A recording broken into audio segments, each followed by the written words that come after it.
Yes, good evening everybody. Welcome to the BFL Football Show, the preview show for round 5, and I'm joined by my co-host in Shaun Kelly once again. Welcome, Shauny boy. Thanks, mate. Great to be here once again. How's the week tracking, mate? We should just touch on the interleague first, mate. Yeah, it's certainly making for a couple of busy weeks around the Saxon House headquarters at the moment. The training on Wednesday night down at Darley. A few players were missing. I think had North Ballarat commitments. The Roosters listed players weren't there, but the squad seems to be coming together pretty well. Certainly does, and of course our under-18s had a fantastic win in a challenge match against the RDFL on Wednesday night up at Clark Oval in Sunbury. I think it was 17-14, 116 to 3-5-23 off the top of my head, so a bit of a boofing there, which was good. Very good, mate. Now we'll move on to this weekend's BFL action. The first game we'll look at is between Ballarat and Redan. A massive game. Both sides are going pretty well. I think Redan's form over the last couple of weeks has been very good, and I think they can contend this year. They've got a few players back into their side. But Ballarat's form has been good as well. This game's obviously at Alfred, so I think Ballarat can win this at home. Yeah, look, Ballarat definitely a chance to win this. The one thing that they've got to address is the last 3 games they've played, last quarter fade-out problems. They've got to make sure they run out a game, especially against a side like Redan that are very good at running out a full game. So it'll be interesting to see. Good to see Tommy Stapleton back into the Ballarat side this week as well. First game in a couple of years, so great to see him up and about. Jack Jess in for his first game for the year for Redan, and also Nathan Blomley back into the side, which is a big inclusion. Back a smash take on Sunbury. This game's a huge game, I reckon. Look, who would have thought 12 months ago that Backer Smash would go into a game against Sunbury as favourites? Look, Sunbury have been okay this season. We know they've lost a lot of players. Their form the last couple of weeks has probably dropped away a little bit. That's to be expected with the young side. Backer Smash have been really good all year, so I think Backer Smash can win this. Not convincingly, but I think they can just have the win by a couple of goals at home against Sunbury. And if that did happen, it'd be the first ever time Backer Smash would have beaten Sunbury in the BFL. Yeah, right. So that's pretty big going in there. Going to be a great game, as you mentioned, at Backer Smash, and it's going to be a really good coaching battle as well, because Rick Horwood, I spoke to him during the week, and he's mentioned that he probably needs a bit of a lift from his more experienced players. He knows Backer Smash's style of footy. Now he's just got to try and find game plans around how to beat that run and spread that they've got in the numbers behind the footy. Lake Wendouree take on Melton Centre at the Wendouree Reserve on Saturday afternoon. Look, Lakers have had their bye last week, so they're coming off a week off, but their form's been pretty good so far this season. Melton South, I think they give themselves a huge chance coming up the highway. We know that they came up the highway a couple of weeks ago against Redan and nearly got the chocolates. I think that Suts and the coaching staff will expect a really good performance from their side.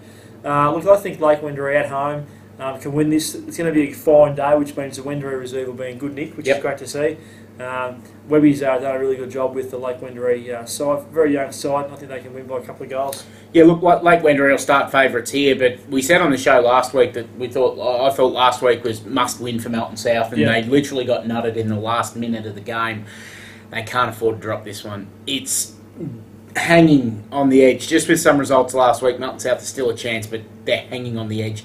Geez, they have to win this game. But it's not going to be easy. A Lake Wendouree side that's full of talent. Stevie Clifton playing again this week, named on the wing, which is a huge inclusion. And having a couple of weeks to settle. When he played the game a couple of weeks ago against Backer Smash, he got off a plane on Thursday, played on Saturday. Now he's had a couple of weeks to train with the boys, get into a bit of a routine. He'll tear it up tomorrow. Look, he's an outstanding player and got great qualities in terms of two listed medals. Two listings, played in the AFL. Look, he'll add a fair bit to their midfield. Obviously, he was a bit underdone last time he played, so I'm sure he'll be pretty good on the weekend for them. The next game we'll look at is between North City and Sebastopol. This game is played at Eureka Stadium. You'd think that North City would be far too good here. You would. No disrespect at all to Sebastopol, but they have struggled this year, although they've showed signs in spits and spurts. We spoke about it last week, and they did the same in the last quarter against Bacchus Marsh last week. Watched a bit of the game for them last week, and they need that extra bit of personnel. Obviously, Michael Powell's a fantastic player, and they realise this as well, but they need him in the midfield at times as well. And when they do that, their structures break down up forwards. So it's a bit of a shame that it comes to that, but they just need to keep plugging away. They just need to keep trying to work themselves into games, and it's a good chance for the Sebastopol players to learn something tomorrow, to basically watch their opponents, track them to the footy, see what they do, see how they move. Blokes like Derek Micallef, Mark Gregg, that move really well in the forward line. Marcus Darmody and Shaun Lyle teamed together very well deep forward last week for North City as well. So it'll be a very interesting game for Sebastopol to watch basically how the yardstick of the competition does it. Jared Edwards not playing this week for North City, and probably not for a few weeks as well after a pretty nasty injury, but gives Robbie Waters a chance to play some kids this week. get a look at blokes like Jeff Lovett, get a look at blokes like Matty Coon, see what they can do. I think the one thing we should point out with Sebastian is that the few times I've seen them play, they're still continuing to try and play the right way. Oh, they are. They're not trying to put players behind the footy and trying to reduce the amount they lose by. So full credit to them for doing that. And I think a side like Lake Wendouree, who have struggled the last couple of years, they've kept playing the right way. Correct. And finally reaped the rewards this year. So I think Sebastian's need to stick at it, and I suppose in time they'll get the results. And they've got good kids coming through. Exactly. Now under 18s is fairly strong. So all the best to them this weekend. Hopefully it's a reasonably competitive game. Yeah. The last game, Shaun, we'll look at is between Melton and Darley. This game's at McPherson Park. Darley have been disappointing so far this season, but I think they can win this game. I think they can too, but I wonder if they do. Yeah. They're 1-3 at the moment. They go 1-4 this week, and geez, they're spotting some clubs, some wins. Melton, by all reports, looking at their side last night, might have a couple coming in as well with TAC Cup not playing this week. So could be a very interesting excursion for Darley out to McPherson Park. They'll start favourites, but by no guarantee are they certainties.